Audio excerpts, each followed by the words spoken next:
blessings of the All-Highest.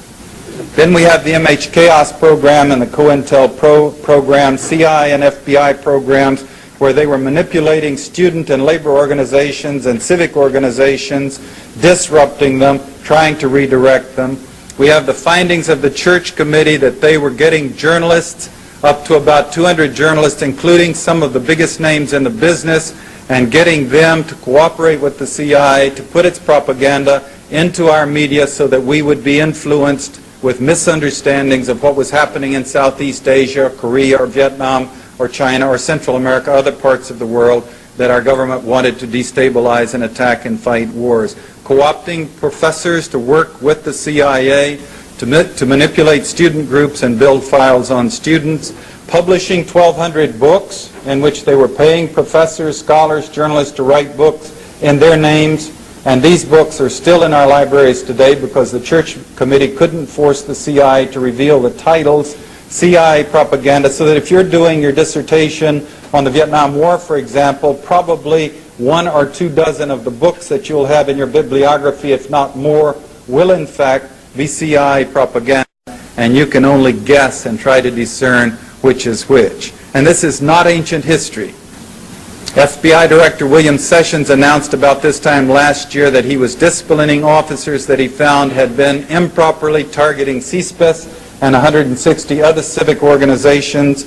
And this summer the Congressional Committee said there were a total of 1,600 groups that had been targeted and listed, as they say, improperly by the FBI. Again, the same type of programs as the MH-Chaos and COINTELPRO programs. And that's just FBI. The CIA was doing the same thing during the same period of time, but there's been no confession or revelation of what they were doing, nor has there been a publication of the lists of the names of the groups that were targeted. So if you had trouble in one of your groups, you can only guess if it was because of FBI or CIA disruption or just pure and simply human foible. Drugs. Every major area of operation in which the CIA has worked has left behind a major functioning drug cartel.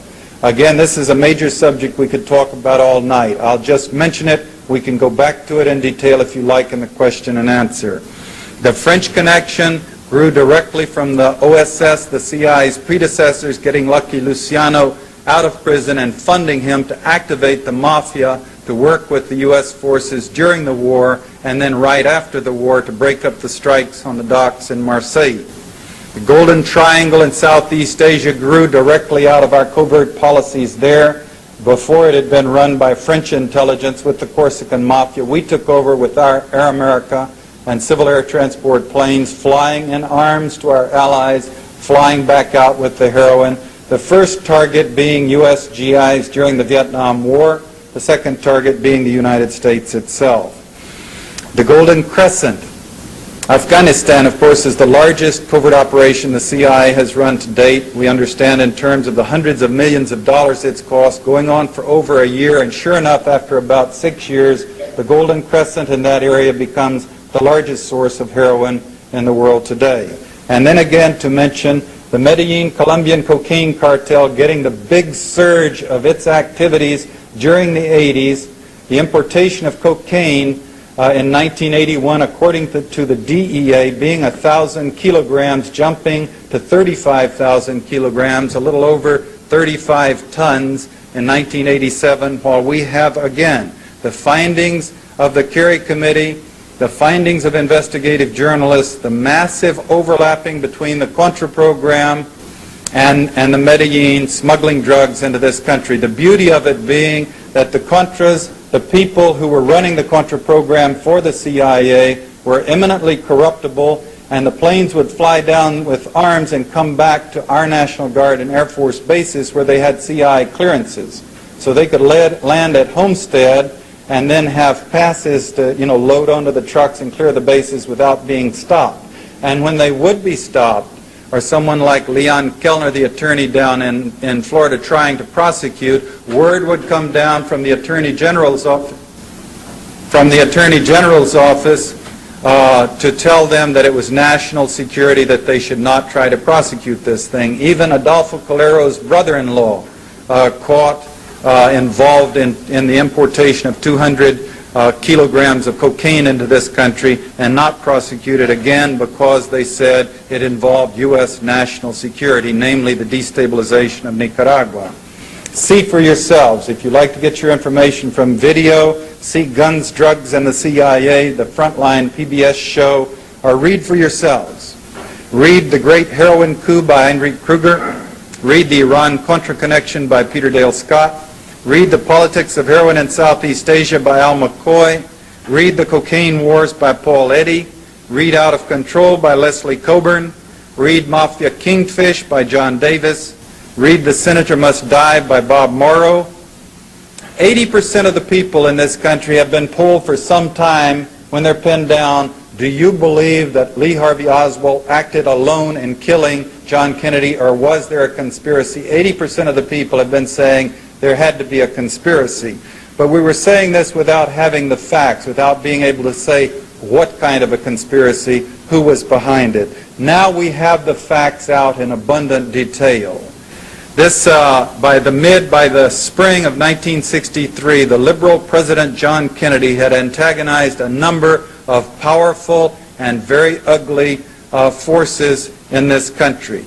The CIA's O.P. Mongoose JM Wave group out of Florida that had been attacking Cuba like the Contras in Nicaragua with lots of atrocities and vicious activities and a program to assassinate leaders including Fidel Castro. They hated Kennedy because the Bay of Pigs fiasco, although it was their fault, it was bungled. They blamed him for not sending in the Marines to bail them out. And they hated him for that, and they hated him for making a deal with the Russians to have the Russian missiles withdrawn from Cuba with the promise that we would not invade Cuba. And also at the same time, because of that deal, Kennedy was shutting down their destabilization Contra-type program going from Florida into Cuba, and they hated him for that. They were very angry, and they were armed, and they were practiced and trained at military-type ambushes. The right-wing military was angry because Kennedy had decided to pull us out of the Vietnam War. The conservative Dallas businessmen were angry because he was moving to terminate the oil depletion allowances that had made them so terrifically rich over a period of years. The Deep South was becoming enraged because this was an era of deep segregation, and he was beginning to say, we've got to let go, we've got to loosen up, we've got to stop the segregation in the South. And some very heavy people were very angry and fighting, killing mad about that. And the mafia was in battle.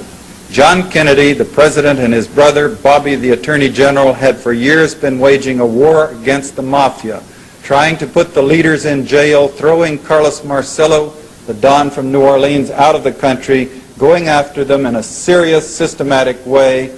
And it turned out that there were numerous threats and indications of the mafia's plans to kill the Kennedy brothers, the war, as they saw it, between themselves and the Kennedy brothers. So what happened was a team of what they call CIA renegades, because it wasn't the coat and tie people inside the building like myself and David McMichael, I think, is sitting in the back, CIA officers who were of the establishment inside. It was the renegades down in Florida who were working this destabilization activity against Cuba, working with Cuban exiles, overlapping greatly with the mafia, which was involved in this flow of drugs from Cuba into the United States. These people plotted a military-style ambush in Dallas, and they set up a team of shooters on the top of buildings. They had the cooperation of someone in the Secret Service. They had the cooperation of the Dallas police. They got the parade route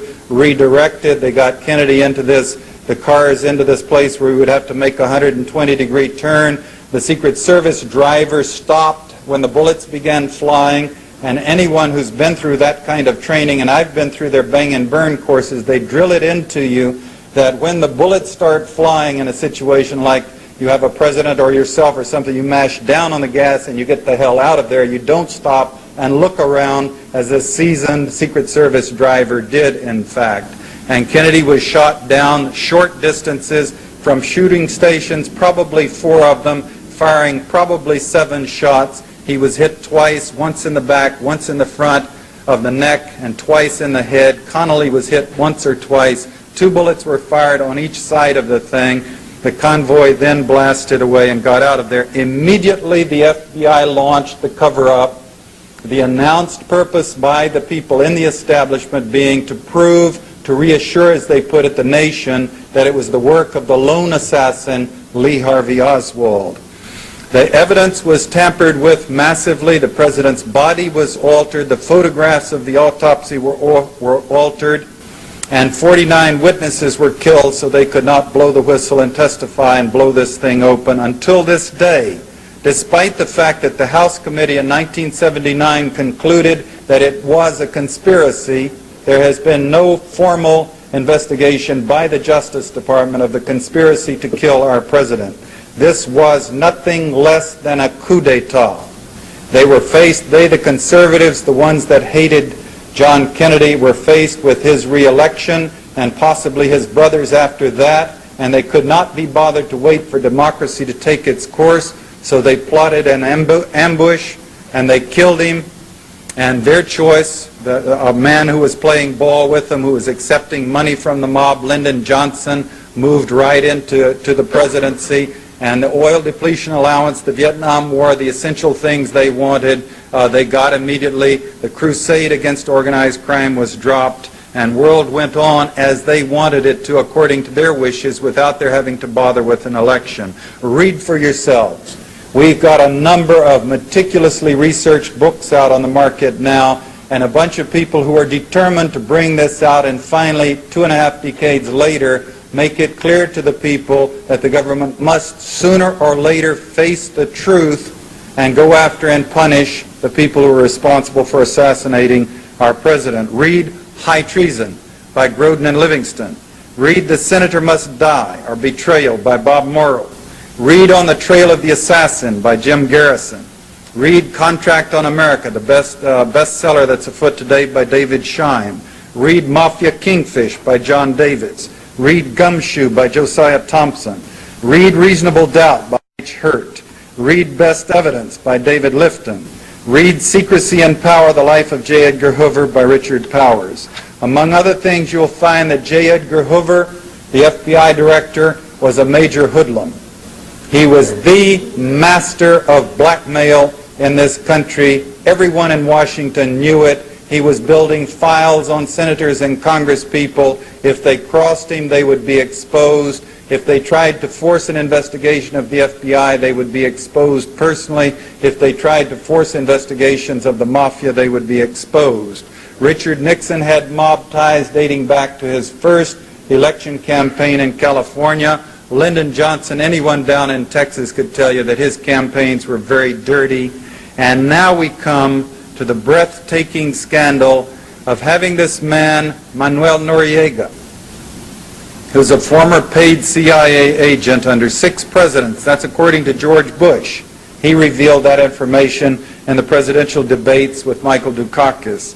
This man Noriega, the dictator of Panama, an indicted drug dealer, boasting that he has blackmail control over George Bush, the United States president. I refer you to the Newsweek May 23, 1988 issue, in which it's about Noriega. It concludes with Noriega's quote, quotation marks, "I have George Bush by the balls."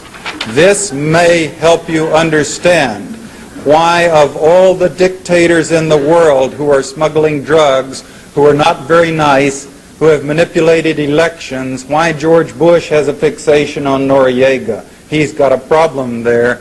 He's got to keep the pressure on Noriega, else if Noriega ever got some credibility working, who knows what might happen in our own legal system up here. I worked for George Bush personally at the end of the Angolan operation when he was CIA director in 1976. We had broken the law and we had perjured ourselves to cover it up. We being Henry Kissinger and Bill Colby, mostly, me being in a staff position under them. Bush's policies were not to find out the truth and punish the perpetrators and clean up the CIA. It was to cover for us. He went to the congressional committees and said, I wasn't here, but these nice people I'm meeting, he's a very nice person, by the way. He would walk down the hall shaking our hands saying, hello, I'm George Bush, and I want you to know I love being here working with all these fine people in the CIA.